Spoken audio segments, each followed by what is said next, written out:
All right, hello everybody, and welcome to your Bold Pivot Niblets. This is Niblet number 9, featuring Mr. Coach Denny Grimes. I just want to do that because I'm a poet and you didn't know it.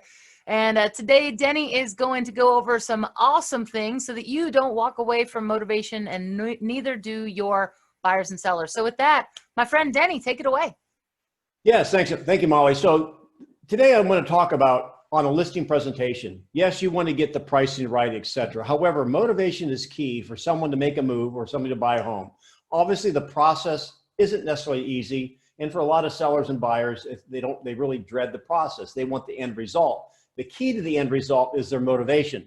So in the market we're in now, particularly with it heating up, you might run into a seller that may be a little aggressive, and they may expect more than the market can deliver. Now, I know there's a lot of offers over asking price, multiple offers, the whole bit. I've heard of all kinds of stories. I've heard of sellers selling $100,000 over asking price. However, at some point in time, you're going to run into a seller that wants to be aggressive with their asking price. And so what I want you to write down is this. Number one is don't walk away from motivation. Because here's the thing, if they have to move somewhere or have a strong enough motivation to move, one of two things will happen, and they will either decide to capitulate to the market, or the market will catch them, provided they're not too unrealistic, right? Because here's the thing, comparable sales, particularly in this market, will only tell us where the buyers were yesterday, where the fish were biting yesterday, not where the fish are biting today. Because in an upward moving market, the next sale will be the comparable price plus something. So I'll role play with Molly here just for a few minutes, and I'll demonstrate basically how you would talk to a seller that wants more than what the market may bear. The other thing I'm going to attempt to do, I have no idea which direction Molly's going to go, it really doesn't matter, is when it comes to meeting with sellers and buyers, I do believe in setting expectations, not prices. This just happened to me this past week when I was on a listing appointment with one of my agents. So Molly, we're sitting down at the kitchen table. You've elected to hire me to represent you to sell your home. Now, Molly, your motivation is that you wanted to move to Orlando because you have a new opportunity there, a business opportunity, and you needed to be there before Christmas. Is that correct? That's exactly right. Yep, big opportunity down in Orlando. Gotta love it, me and the mouse. So as we went over what's going on in your neighborhood, you can see most of the data points were somewhere in the upper $300,000 range. There was one at $400,000, $425,000 range. So that's where the fish were biting. So let me ask you, Molly, based on that, where do you want to position your home to get it sold? Well, I was thinking probably like 450,000 because there's so little, there's not much on the market in my neighborhood. And I figure if someone's willing to pay that, heck, why not, right? Okay. So, and again, I'm going to use a question I'll be talking about in the future niblet is, rather than getting defensive, I'm stepping out of role just a minute, rather than getting defensive, well, you got to look at these comps. Here's the thing, is that as long as we prepare them, like when you go to a doctor, the doctor says, I think you probably need to have that spot removed. You got to go and see a dermatologist. You may not want to do that. The doctor's not going to get you into hammerlock and make you do it. They're just going to suggest, I think it's your best interest, and it could get worse if you don't. So Molly, $450,000. Okay, so let me ask you a question.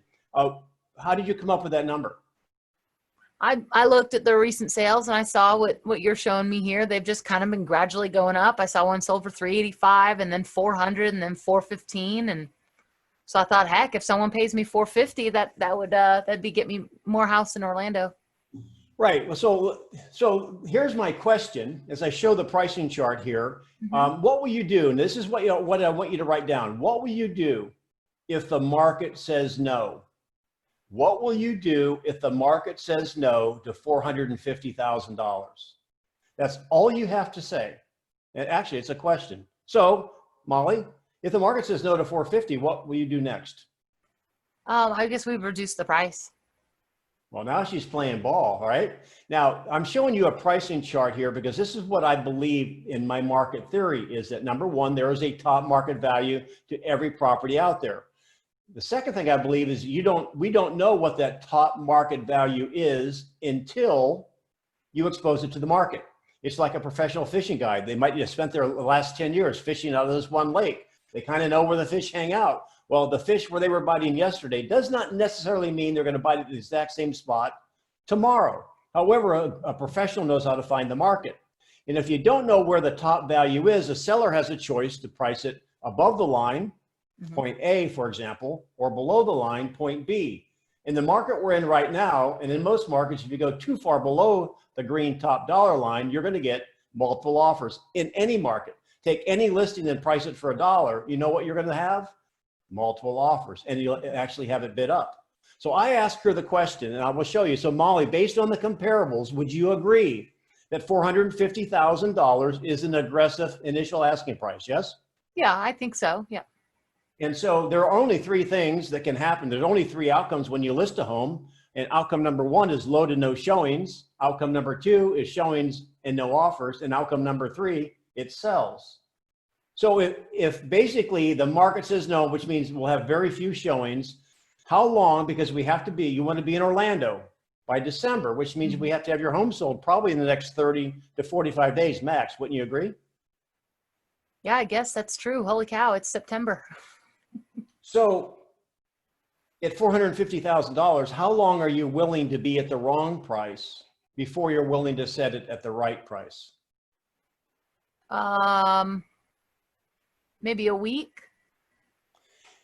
Okay, so basically, if we have a conversation next week and we're in outcome number one or outcome number two, meaning it's not sold yet, you would be ready to reposition. Is that correct?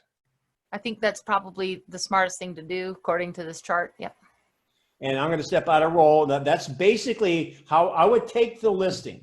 They've already agreed to list with me, only have to agree on price. And I would take the listing and I would have a conversation with them then in the next week. And we're outcome number one, outcome number two. And then let's just finish up the role play with this. Molly, it's been a week. We've had one showing. And so that means we're probably in outcome number one, low to no showings, which means a major repositioning. Notice I didn't say price reduction. Take those words out of your vocabulary. It's all about positioning. So you're at $450,000 now. Where do you want to position your home next? Well, I didn't do a very good job last time, Denny. So what do you think we should do? Perfect. I'm glad she asked that. I'm stepping out of role. Danger, Will Robinson. When they ask you your opinion on numbers, be very careful, because when you give them a number, you are putting your fingerprints and DNA on the price. And if it's wrong, they can blame you.